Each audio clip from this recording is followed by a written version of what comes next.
Hello everyone, मेरा नाम है डॉक्टर जगदीश कुमार सेन और मैं जिला अस्पताल मंदसौर के एसएनसीयू में कार्यरत हूँ। आज मैं बात करने वाला हूँ बहुत ही आम लेकिन बहुत ज़्यादा दर्दनाक बीमारी के बारे में, जिसे किडनी स्टोन कहा जाता है या उसे गुर्दे की पथरी भी कहते हैं। अगर आपको या आपके किसी रिलेटिव को बार बार पेट में या पीठ में दर्द रहता हो या बाथरूम के साथ अगर जलन होती हो या कभी कभार खून भी आता हो, तो ये वीडियो आपको ज़रूर देखना चाहिए, क्योंकि इस वीडियो के अंदर मैं डिटेल के अंदर बात करूंगा कि पथरी कैसे बनती है, क्या क्या इसके कारण हो सकते हैं, इसके क्या उपचार कर सकते हैं और इससे बचाव कैसे किया जा सकता है। क्योंकि पथरी को लेके इतनी सारी भ्रांतियां फैली हुई है, तो मैं उसके ऊपर भी एक नज़र डालूंगा, क्योंकि वो बात भी क्लियर होना बहुत ज़रूरी है। तो ये वीडियो बहुत ही ज़्यादा उपयोगी होने वाला है। अगर आप पूरा नॉलेज अगर चाहते हैं किडनी स्टोन के बारे में, तो ये वीडियो शुरू से अंत तक जरूर देखें। चलिए बात करते हैं कि पथरी बनती क्यों है या पथरी होती क्या है। तो पथरी पहले तो अपना ये मानव शरीर है, मानव शरीर के अंदर अपने ये सारे ऑर्गन होते हैं। ऊपर लंग्स, उसके नीचे हार्ट हो गया, फिर अपना स्टोमक हो गया, साइड में उसके लीवर है और लीवर के नीचे दोनों साइड में किडनी होती है। तो हमारे शरीर के अंदर 2 किडनी होती है।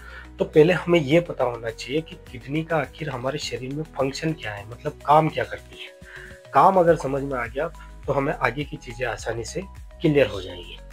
तो मेन जो होता है कि हमारे शरीर के अंदर कम से कम 4 से 5 लीटर ब्लड होता है और ब्लड के अंदर ही वो सारी चीजें प्रेजेंट होती है जो हमारे शरीर के लिए उपयोगी भी होती है और हानिकारक भी होती है। जो उपयोगी चीजें होती है उसको तो हमारा शरीर उपयोग में ले लेता है, लेकिन जो वेस्ट यानी बेकार चीजें होती हैं उनका बॉडी क्या करती है, उनको हमारी बॉडी इस ब्लड के अंदर डाल देती है और ये सारा का सारा ब्लड जाता है इन 2 किडनियों के पास में।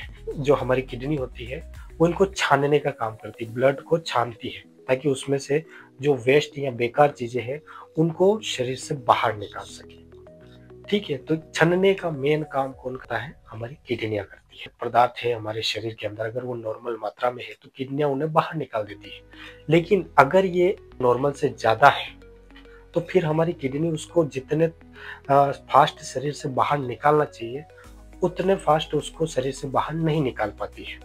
तो अब ये जो वेस्ट पदार्थ होते हैं या वेस्ट मिनरल्स होते हैं, ये हमारे शरीर के अंदर या किडनी के अंदर जमना स्टार्ट हो जाते हैं और ये धीरे धीरे आपस में जुड़ करके एक पत्थर के आकार ले लेते हैं। उसी को बोला जाता है किडनी का स्टोन या गुर्दे की पथरी कहा जाता है। तो ये तो बात हो गई कि पथरी कैसे बनती है।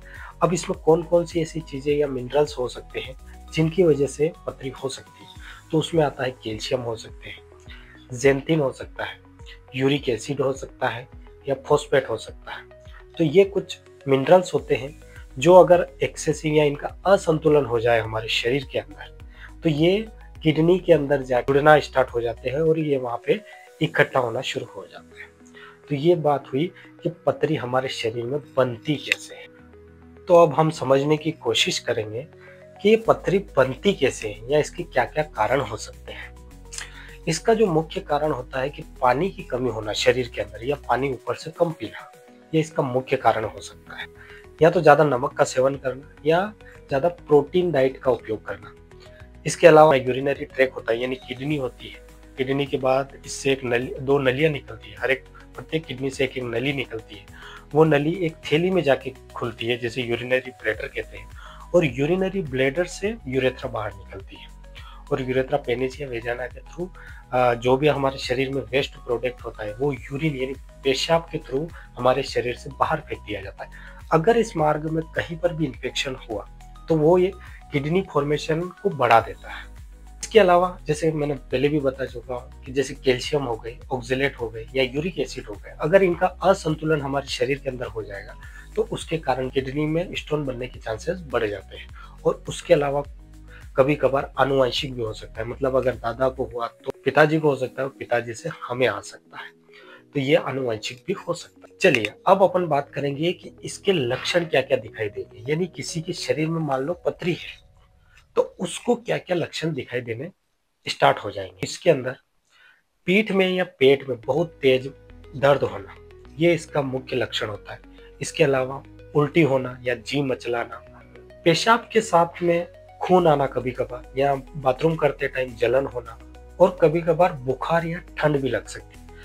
अब बात करते हैं अपन कि डॉक्टर ये सब सुनकर के कैसे पता लगाएगा, यानी जांचें क्या क्या करवा सकता है। तो इसमें पता लगाने के लिए यूएसजी यानी सोनोग्राफी, उसके अलावा पेट का एक्सरे करवा सकते हैं अपन। इसके अलावा कभी कभार सीटी स्कैन का भी सहारा लेना पड़ सकता है। तो ये इसकी जांच करने के तरीके हैं, यूएसजी, एक्सरे या सीटी स्कैन, इनमें से कुछ भी अपन करवा सकते हैं। अब हम बात करेंगे इलाज की, किडनी स्टोन के इलाज की, जो इस वीडियो का बहुत ही इम्पोर्टेंट पार्ट है, क्योंकि बहुत सी बार ऐसे ऐसे तरीके निकाल लिए जाते हैं जिनका किडनी स्टोन के ट्रीटमेंट से कोई लेना देना नहीं होता है। कभी कभार इसमें लोग बाग ऐसी ऐसी जगह जाके इलाज करवाते हैं जहाँ पे वो मुंह से चूस के पथरी निकाल देते हैं, या कोई आटे के अंदर गूंद के पथरी निकाल देते हैं, तो ये या हाथ लगाते ही पथरी निकल जाती है। तो ये ऐसे तरीके हैं जिनका वास्तविकता से कोई लेना देना नहीं होता है। अब यहाँ पे मैं जो बात बताने वाला हूँ कि किडनी स्टोन में सबसे ज़्यादा इम्पोर्टेंट होती है उसकी साइज, यानी वो कितने साइज की है। अगर किडनी स्टोन की साइज यानी उस पत्थर की साइज अगर लेस देन यानी 5 mm से अगर कम है, तो उसमें कुछ भी नहीं करना होता है। जितना ज़्यादा हो उसके अंदर आपको पानी पीना है। जितना ज़्यादा पानी पिएंगे उतने ही चांस बढ़ेंगे कि वो 5 mm यानी 5 mm से छोटी पथरी आसानी से शरीर से बाहर निकल सकती है। उसके साथ में आप कुछ टेबलेट्स वगैरह यूज़ कर सकते हैं। अगर पेन ज़्यादा हो रहा है तो पेन किलर का यूज़ कीजिए। अगर कोई इन्फेक्शन है तो उसमें एंटीबायोटिक वगैरह जो कि डॉक्टर की सलाह से आप ले सकते हैं। लेकिन अगर पथरी ज़्यादा बड़ी है, अगर वो 10 mm, 15 mm, 20 mm से बड़ी है, तो उस कंडीशन के अंदर फिर आपको सर्जरी का सहारा लेना पड़ेगा। यहाँ पे सर्जरी भी 2 प्रकार की होती है, एक में चीरा लगता है, एक में चीरा नहीं लगता है। जिसमें चीरा नहीं लगता है उसे बोलते हैं ESWL, यानी ये एक प्रकार की शॉक वेव थेरेपी है, जिसमें क्या किया जाता है कि पेशेंट को बाहर से ऐसी तरंगें दी जाती है जिससे वो पथरी टूट जाए और टूट करके छोटे छोटे टुकड़ों में बाहर निकल जाए। तो इसमें किसी भी तरह का चीरा नहीं लगाया जाता या पेशेंट को बेहोश नहीं किया जाता है। एक होता है अगर पथरी की साइज बहुत ही ज्यादा बड़ी है, 25 mm से बड़ी है, तो फिर उसके अंदर चीरा लगाने की जरूरत पड़ती है और उसे बोलते हैं PCNL, है ना। तो इसके अंदर एक पीठ के पीछे चीरा लगाया जाता है और उस चीरे के थ्रू किडनी से स्टोन को बाहर निकाला जाता है। तो यही इसके 2 तरीके होते हैं सर्जरी के अंदर। इसके अलावा भी कुछ कर सकते हैं, यूरेट्रोस्कोपी कर सकते हैं, या लेजर ट्रीटमेंट भी आजकल यूज में ले रहे हैं। तो ये है जो पथरी होती है उसके उपचार के बारे में, इसलिए किसी भी प्रकार की आप भ्रांतियों में ना पड़े। अगर पथरी का साइज छोटा है तो कोशिश करें कि ज़्यादा से ज़्यादा पानी पिए। उसके साथ में आप नींबू और नारियल पानी का भी उपयोग कर सकते हैं, क्योंकि ये भी बहुत ज़्यादा उपयोगी होता है। और दोबारा देखो, कभी कभार ऐसा भी होता है, क्वेश्चन भी आम होता है कि अगर मान लो हमने पथरी ऑपरेशन से निकलवा ली तो क्या दोबारा नहीं होगी या हो सकती है? तो बिल्कुल दोबारा पथरी हो सकती है, लेकिन उसके बचाव के लिए हमें एक तो ज़्यादा से ज़्यादा पानी पीना है जितना हो सके, और जिनमें ज़्यादा ये कैल्शियम ऑक्जेलेट वगैरह, यूरिक एसिड, या जिनमें हाई प्रोटीन डाइट हो उसको एवॉइड करना पड़ेगा। जैसे पालक हो गया, चाय कॉफ़ी वगैरह हो गई है, चॉकलेट्स वगैरह हो गई है ना। तो इन चीज़ों को हमें थोड़ा एवॉइड करना पड़ेगा, यानी इनसे दूरी बना के रखनी पड़ेगी। और तीसरी बात, क्योंकि सबसे बड़ा है कि पथरी के अंदर बचाव ही उपाय है। आप जितना अपने शरीर का ध्यान रखेंगे उतना ही चांस होंगे कि आपको आगे चल के पथरी कभी ना हो, वरना पथरी दोबारा भी हो सकती है, तिबारा भी हो सकती है। अगर ये वीडियो आपको उपयोगी लगा हो तो इसको लाइक करें, शेयर करें, सब्सक्राइब करें और मेरे चैनल को थोड़ा सपोर्ट करें, ताकि मैं और भी मेडिकल रिलेटेड वीडियो इस पर डालता रहूँ। धन्यवाद।